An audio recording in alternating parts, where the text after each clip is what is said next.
कार्य करायला आज 21 वर्ष झाली. कोकणामध्ये बदल होतोय. ह्या घातक रूढी गवताची गरवती कौलाची झाली, स्लॅबची झाली, विचार बदली करण्याचं काम कोकणामध्ये झालेलं आहे.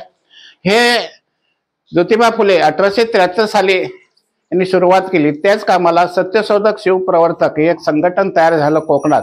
विलास डिके, गणपत भाईजे, कोकमकर सर असे अन्य मान्यवर त्यांनी एकत्र करून हा मी उपक्रम घेतलेला आहे. सत्यशोधक पद्धतीनं आज आमच्या हातून हजारांनो फोटो पूजून कार्य झाली.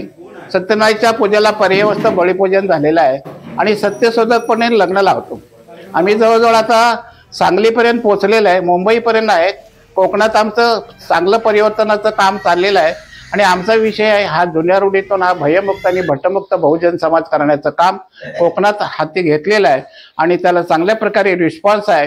असले आमचे कार्यकर्ते निलेश तूळ सारखे हे चांगल्या विचाराकडे आलेले आहेत आणि त्यांनी आज आजीचं पहिला स्मृती दिन घेतला आणि हे आमचे 50, 25, 30 मान्यवर आले.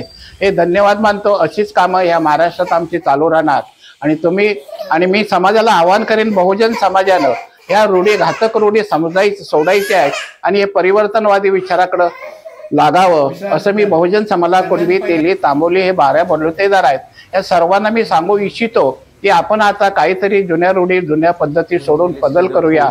एवढं मावळंगे काकांनी ज्या पद्धतीने सांगितलेलं आहे, भयमुक्त व्हा, भटमुक्त व्हा.